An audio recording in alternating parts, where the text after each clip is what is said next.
Hilakata kulyakitana katakahakanaka Istapham Hichap sartasinyani Walichamampi Konti suyumpi Anti suyumpi Chincha suyumpi Kolya suyumpi Tawantin suyu Hacharap tanyataki Nairaru saramtap kanani Hankeparu intasisa Hilakata kulyakitana katakahakanaka Istapham.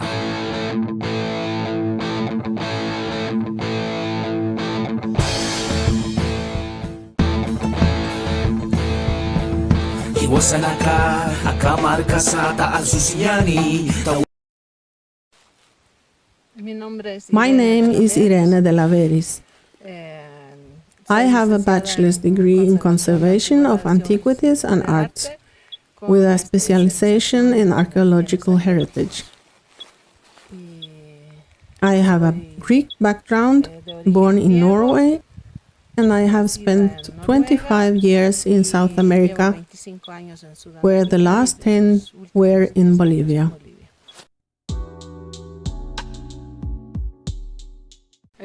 In my opinion, heritage is what our forefathers leave us. It's assets that gives us meaning in life, the one that gives us values, the one that enriches our lives in an extraordinary way. It makes us grow as individuals. That is what heritage means for me.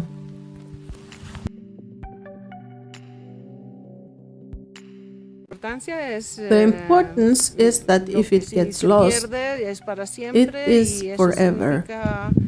And that means a poorer life.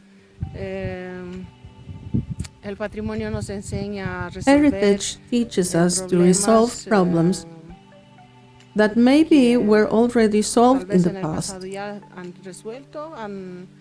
managing an adequate adaptation to the environment where people live.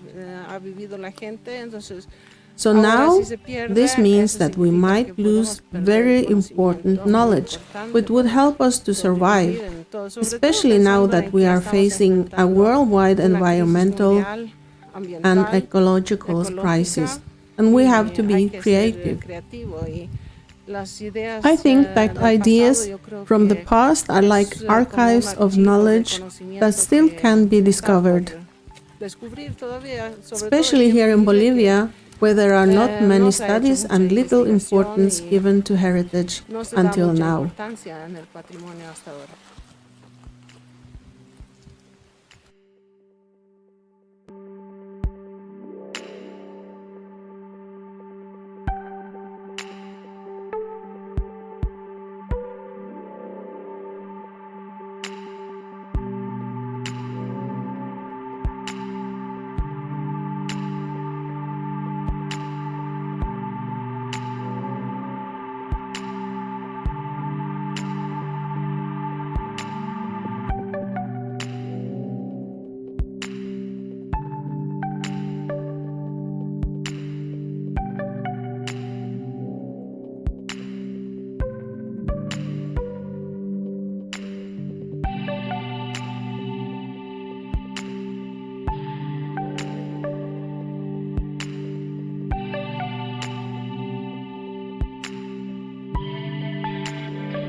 It is a very special place.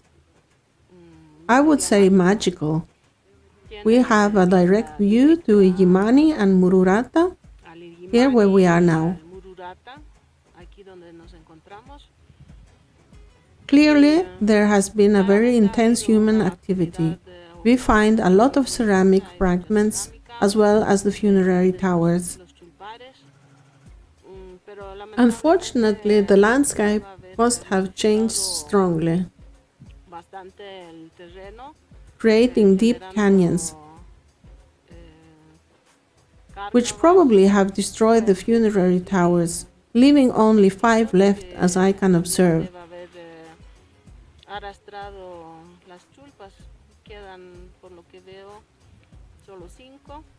It's very probable that there were more funerary towers in the past.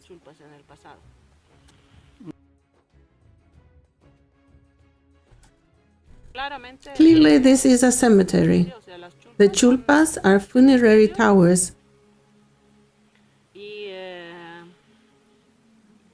And what I have experienced at other sites is that there exists a very particular relationship with the Apus or mountains, the water and hills. The sites are very much integrated with their environment.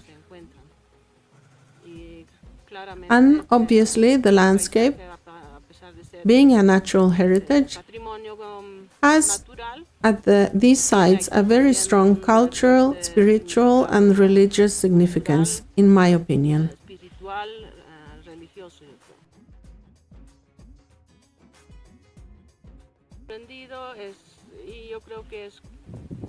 I think that we all recognize that this is sacred.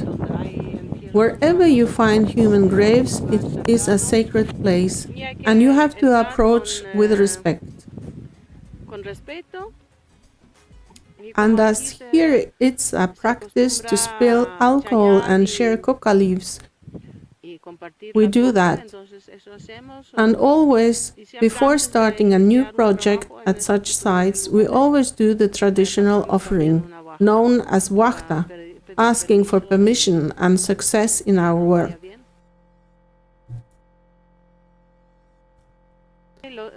These funerary towers are the materialization of the spirituality of the people that lived in this territory in pre-Hispanic times.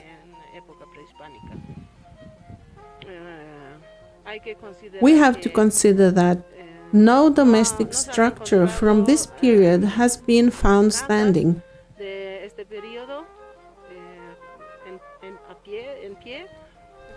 On the other hand, the funerary towers, when not having a regular roof that protects the earth construction, have survived for more than 500 years, maybe even 1,000 years.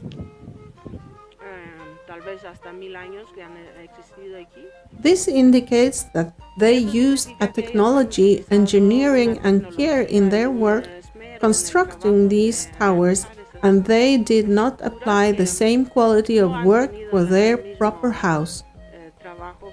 This means that these towers have been very important for these people. And I think that even if we do not fully understand the ancient significance, because it is impossible to have this knowledge now, we have to show respect. On the other hand, what we have managed to discover is that it's about a unique constructive technique and engineering on a global level. These kinds of structures do not exist in any other place. And in my opinion, they deserve declaration on a World Heritage level.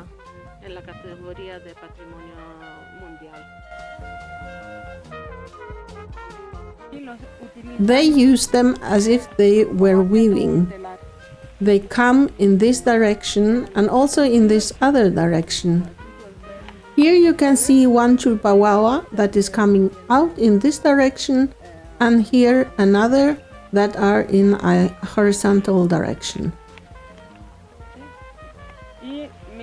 And my hypothesis is that as they were inside, as they still are inside, where the chulpawawa coming out of the wall is bent like this, creating coils, so the horizontal ones could be wrapped. I assume that this originally also existed on the external wall because of the position of the chulpawawas that I have observed on several walls, especially on the corners of the walls. Let's say you can see a chulpawawa in this position, this missing coil, and the other part of the tongue entering again in the wall. Here it is not so easy to observe this because we have a lot of soil covering the original wall.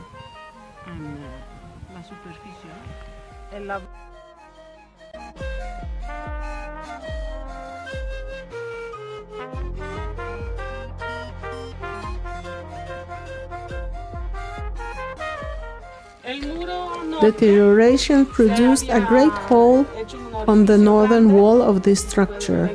As you can see here, all this is restored. All of this up here to the wall too. All of this is restored. The soil that had collapsed in the interior of the chulpa suffered a continuous process every time it would rain, sedimenting the soil in layers. Afterwards, when they did the intervention, they excavated the soil and we can see the sedimented layers.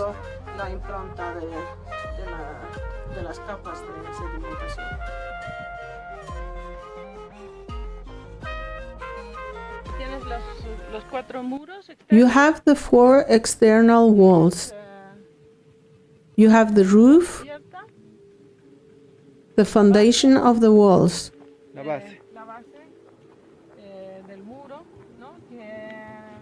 Normally, the funerary towers that are built with chulpawawa don't have foundations.